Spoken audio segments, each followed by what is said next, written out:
Apologies for that. It's very, very hot here, and I'm now on a different computer, so it's going to be a bit awkward. But there's this week, the New York Times had a big piece about headline seabed mining firm and Trump policy versus global treaty. And it's all about that Vancouver-based minerals company, I think they're called, that is working with the Trump administration to start seabed mining and all kinds of potential ecological disaster that comes with that. And they quote the head of the company, who I forget his name. I don't believe he's actually Canadian. I believe he's Australian. I looked at that quickly. I couldn't figure out exactly if he was Australian, but I think he is. Very indifferent to the ecological toll. And it's the part of the story is about how there's all this pushback in the Netherlands and another country around the ships that are going to be used for this. And what I found a little bit interesting is how there's very little pushback in Canada, even though it's a Canadian listed company. I'm not seeing really sort of like a political pushback, but apparently there's some pushback elsewhere against the company, even though it's kind of more tangential association with those countries. The World Court, International Court of Justice, ruled around a case brought by, I don't know if it was, I think it was Vanu, about the disaster that is the climate crisis for that small island nation, and basically ruled that the major greenhouse gas emitting countries have a responsibility to keep it below 1.5 degrees, which we're not doing, of course. And I think concretely for us here, Canada, this ruling basically is saying by the World Court that, according to international law, Canada needs to shut down the tar sands. I think that would be the inference, the pretty clear inference from that from the ruling. There's a story in the Lancet about U.S. sanctions. I just thought it was worth mentioning. It's about the U.S. claiming 560,000 deaths per year due to U.S. sanctions. And Canada, of course, its sanctions are not as intense and not as wide-ranging as the U.S., but they have drastically increased the sanctions regime outside of the UN structure, i.e. outside of international law, over the past decade, 2 decades, the Magnitsky Act and the like. And so we are supporting these sanctions in a lot of places, which are having all kinds of devastating effects. There was a post I saw, I don't know for sure if this is correct, but it was basically of a Chinese warplane.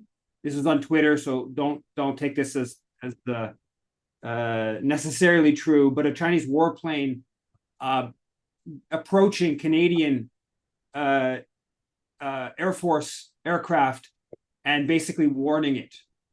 And what I took from this, if this is true, maybe it's some sort of, I don't know, deep fake or some sort of propaganda exercise, but that it was basically Canadian. We know the Canadian Air Force that get right close to Chinese territorial waters and airspace and do different intelligence gathering. And I think it was the Chinese warning the Canadians against that. This week or over the next 2 weeks, we mentioned this previously, but a bit more details. There's the big war game exercise in Australia, the Talisman Sabre. And apparently there's 600 Canadian military personnel, a warship, a maritime helicopter, and 3 warplanes that are participating in this huge exercise that's viewed as targeting China. The New York Times had a piece headlined, "Spain is wary of more security spending despite pressure." And basically it's about how it starts with a person who's being on the cusp of being driven out of their home by increased rents. And it's sort of this woman who is saying that we should be, instead of putting more money into the military, we should put it into social housing to protect the less fortunate.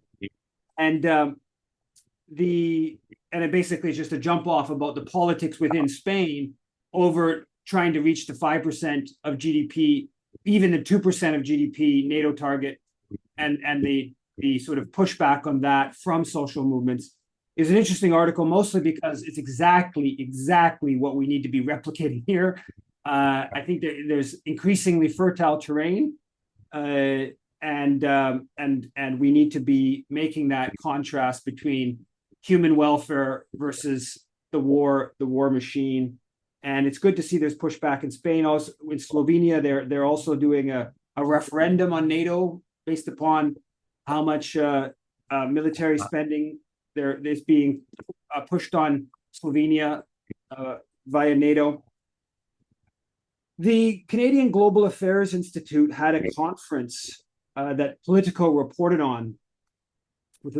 They framed it as "With Americans on the Agenda," and they quote David Perry, who's the head of the institute, the most important military-funded sort of think tank in Ottawa, and it says Global Affairs think tank, and he says the U.S.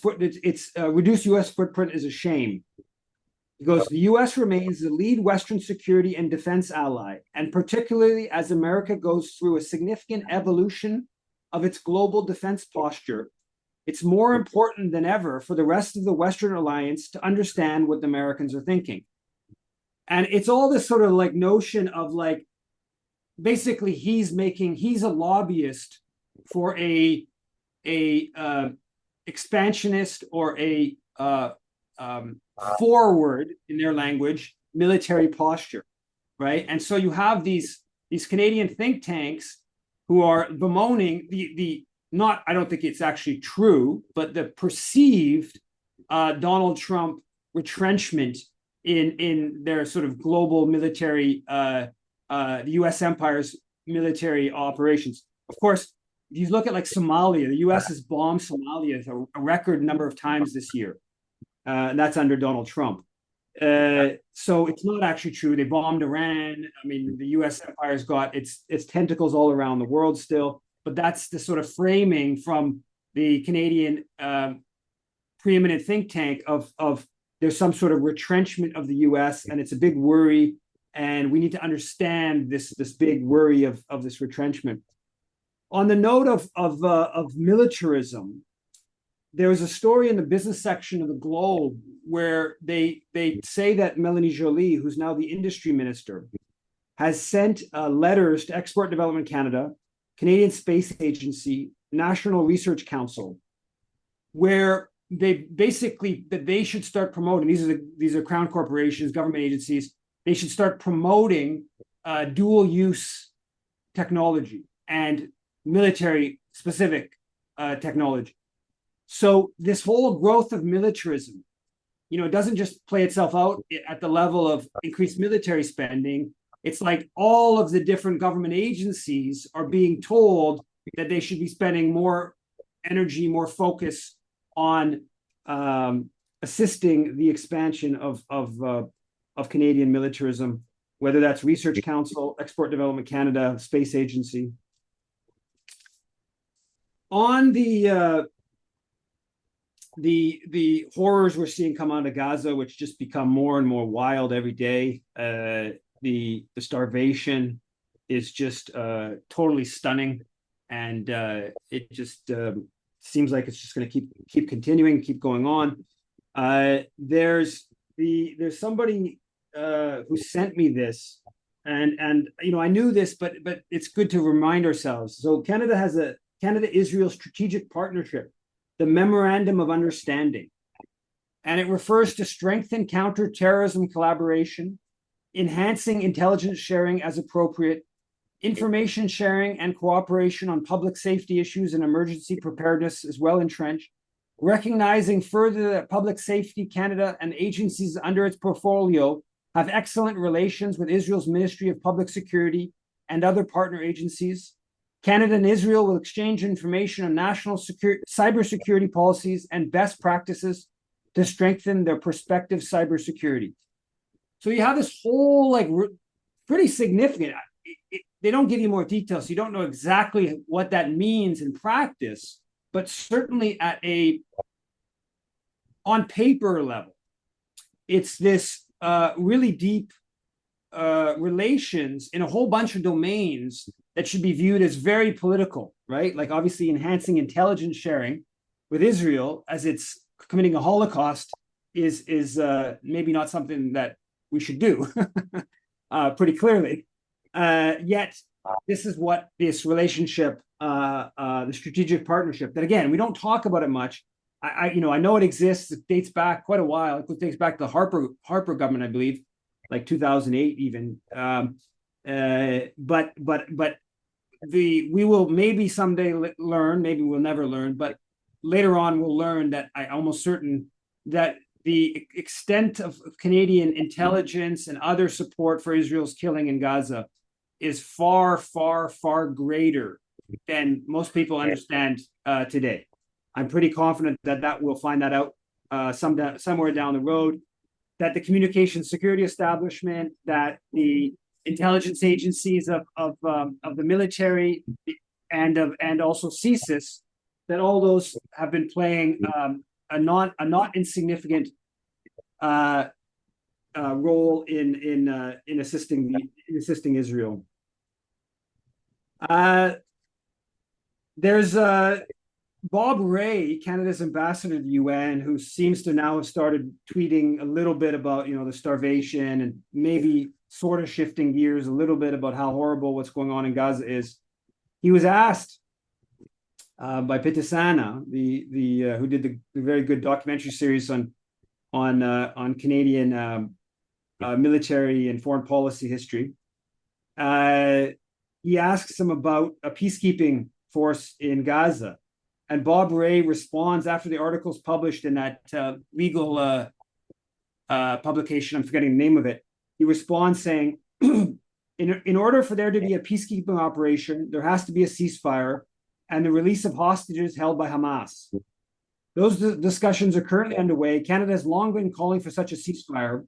We support the full withdrawal of Israeli troops from Gaza and West Bank. A peacekeeping force would require authorization by UN, and whether Canada would join would depend on agreement, but security and safety must return to the region.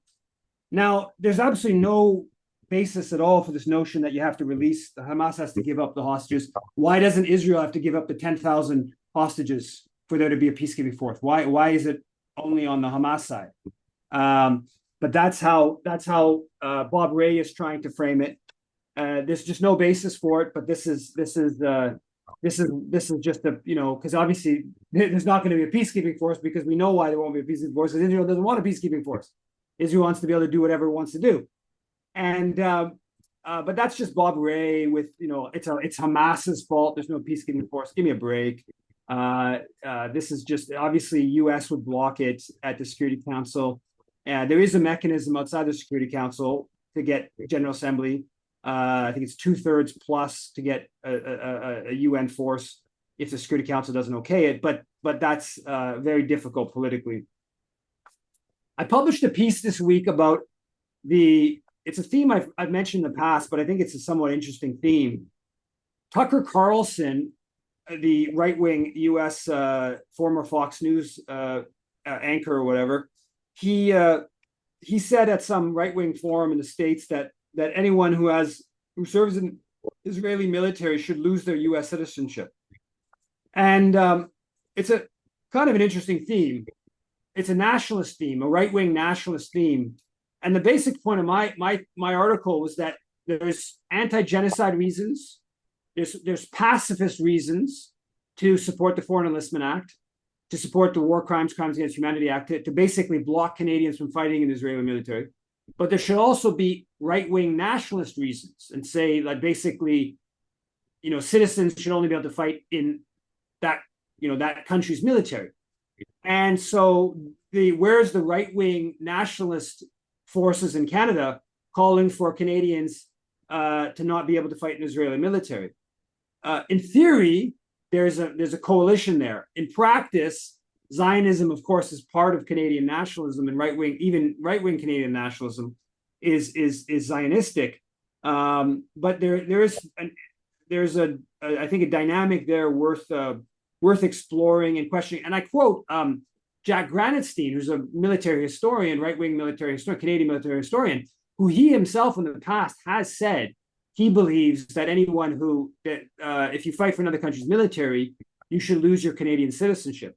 And of course, this is a pretty pertinent question right now, where of course there's all these Canadians fighting in the Israeli military and all the horrors, and putting that on the agenda would certainly scare these forces that are inducing Canadians to join the Israeli military, and it should be raised. The Maple published a story, or kind of I don't know what you call it, a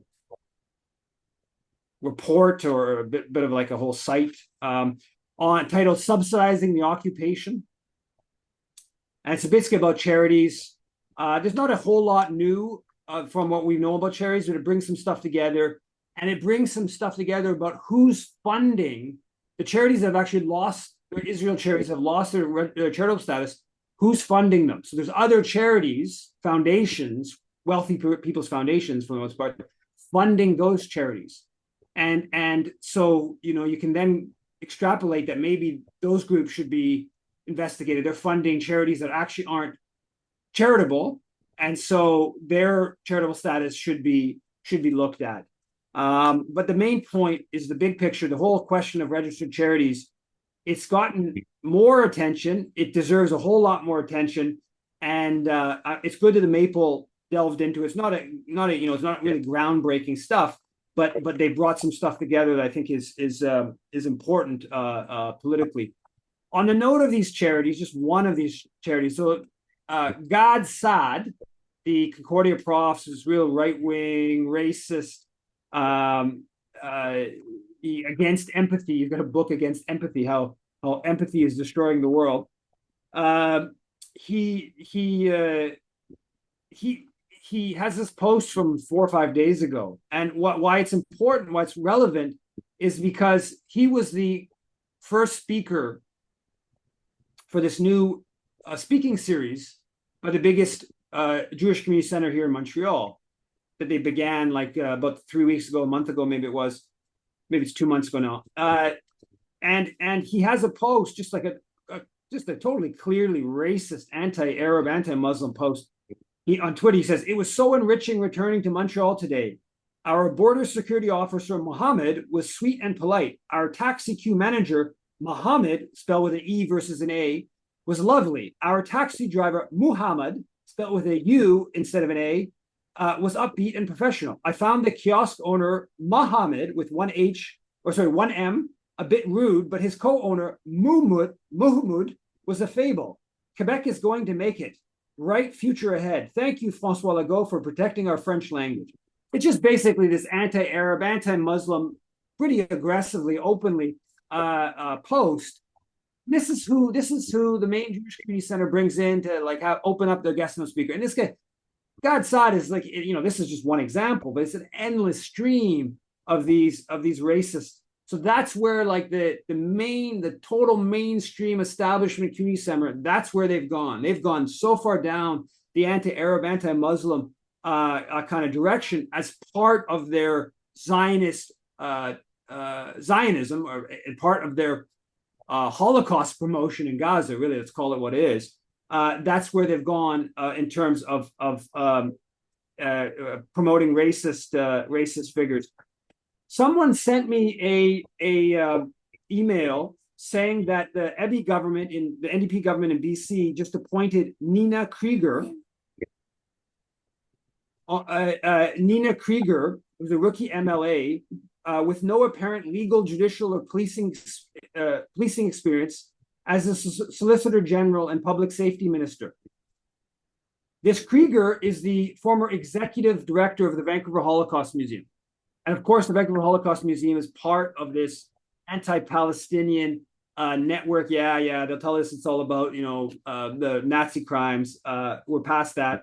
We're no longer going to play that game of it's all apolitical. We just care about the suffering during World War II. It's very clearly there is a Holocaust industry. It's used to justify Israeli crimes, and this Nina Kger has been part of that part of that project, and you shouldn't be going from executive director of Vancouver Holocaust Museum into a ministerial position in an NDP government.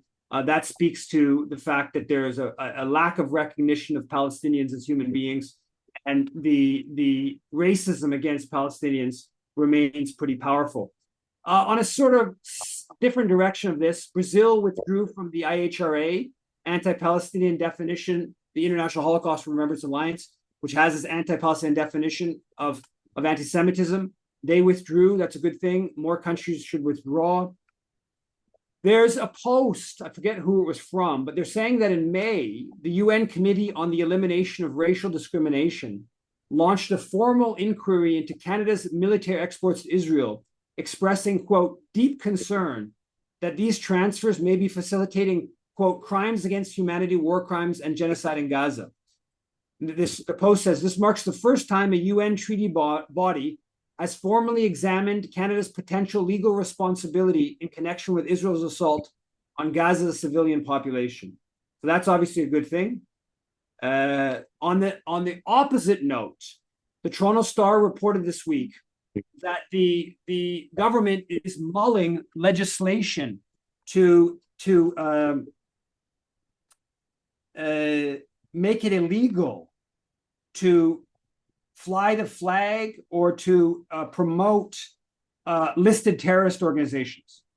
They're framing it as like racist symbols, like extremist symbols, like Nazi symbols and the like, with the listed terrorist organizations. Now, CIJA, in their statement, was very clear. They don't care about Nazi symbols. They're very clear that what they like about this possible new legislation was that designated terror groups, it would be, to have a Popular Front for Liberation of Palestine flag would be a criminal.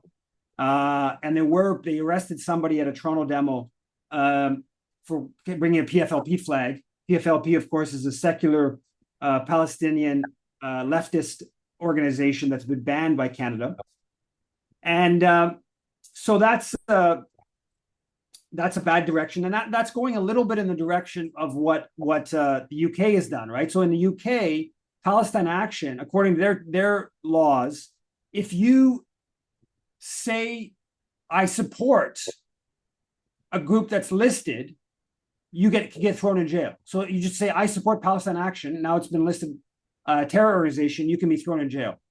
At this point in Canada, that's not the case. You can't have an association with them. You can't raise funding for them. But you can say I support Hamas, or I support PFLP, or I support Al Qaeda, or I support I think FARC, the Colombian group, might still be on the terror list, whatever, right? And so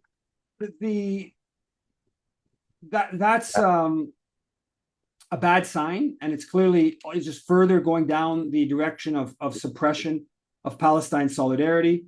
And I'm going to get to that on a personal level in a second. But before that, I want to just give a little bit about Thomas Mulcair.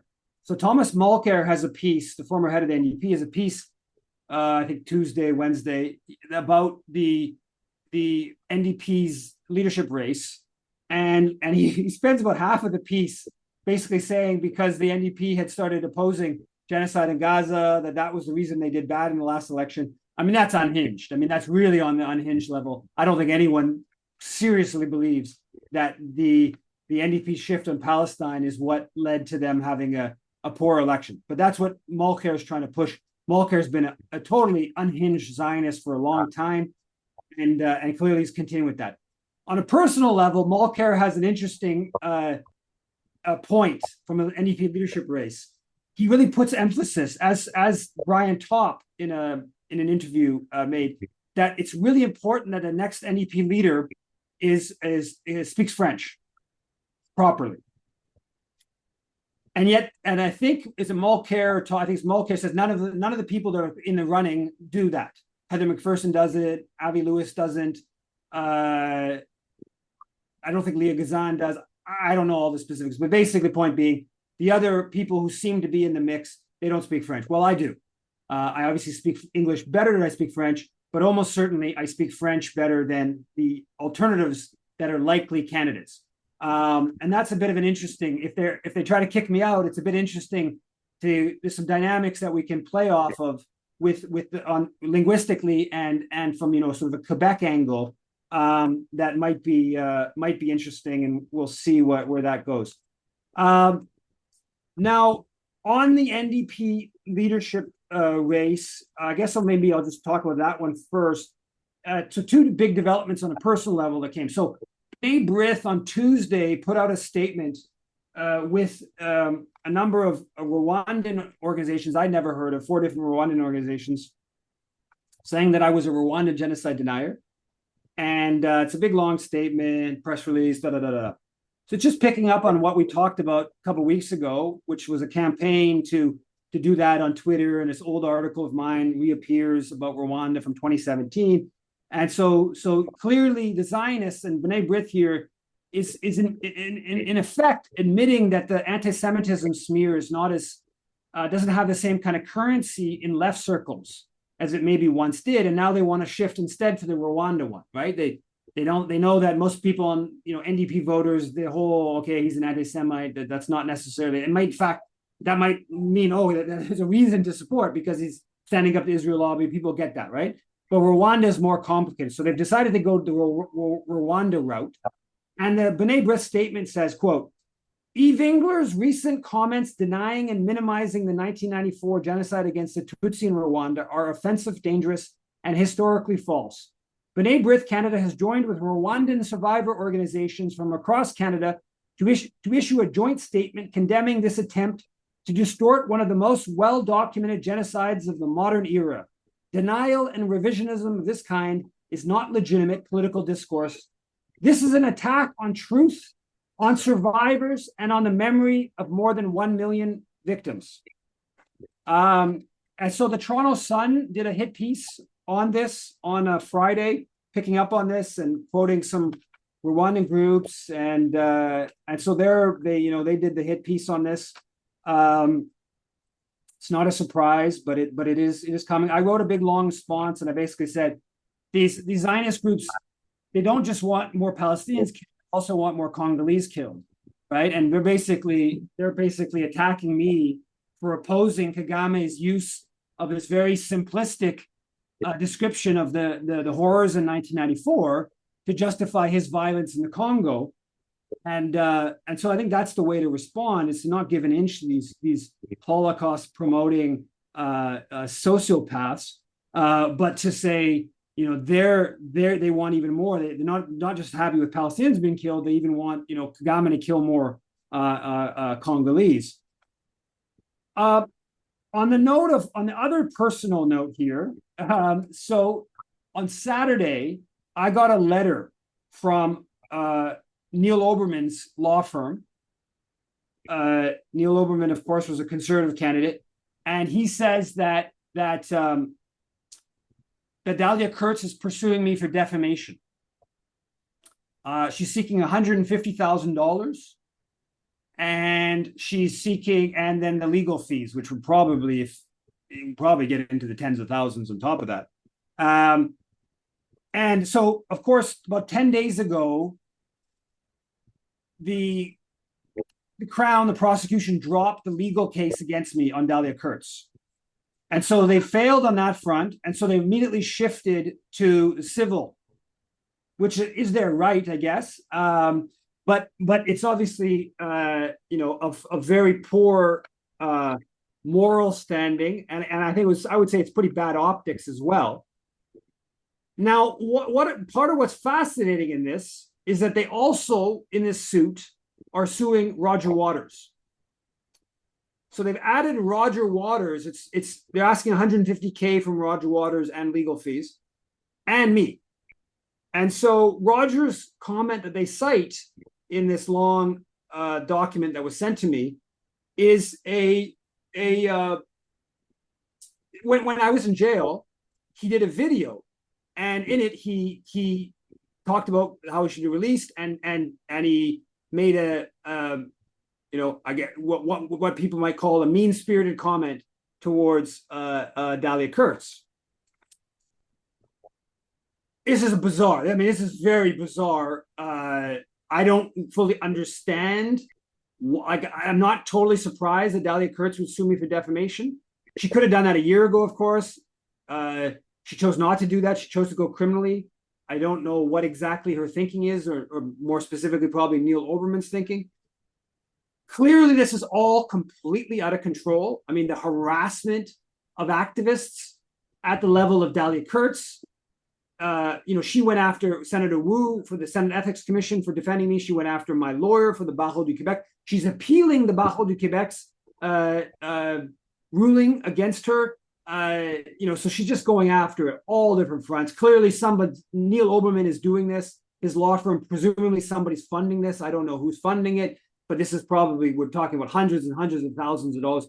Oberman has sued dozens of Montrealers, dozens of Montreal institutions. It's just like a totally across the board go at anyone who doesn't follow the genocide.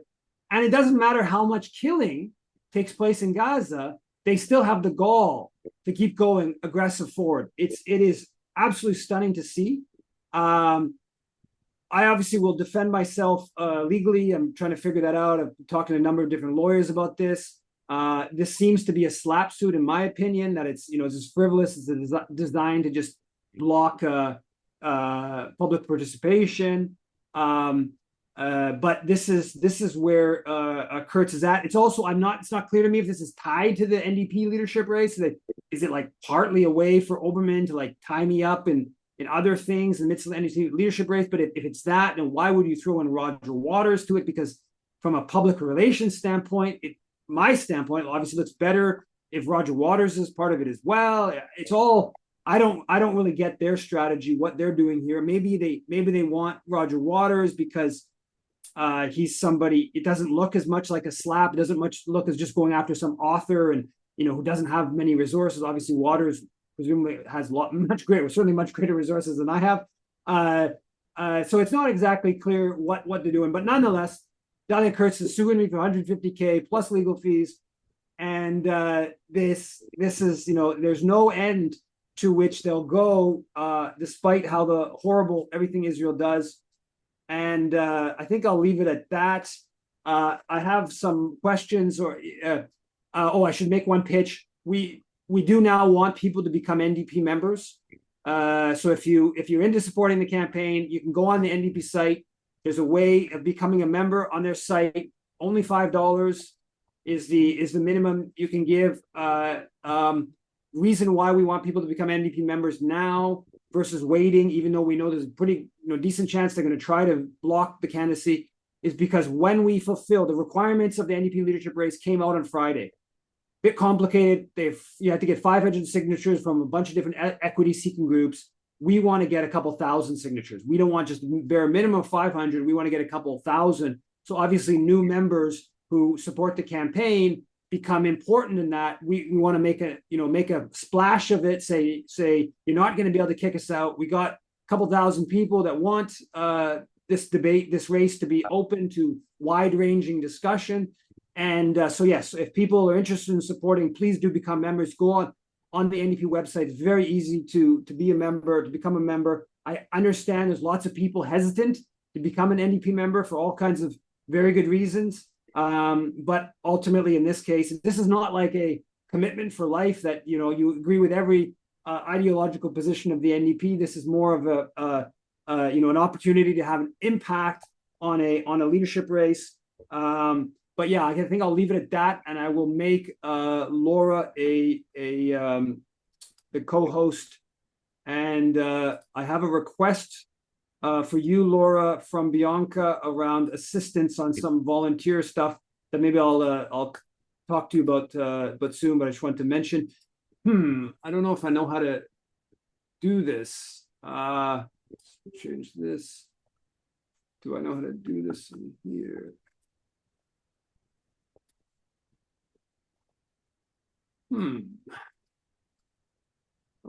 Okay. I don't know if I can make you a co-host, Laura. Oh, yeah, I do over here. Yeah. Okay.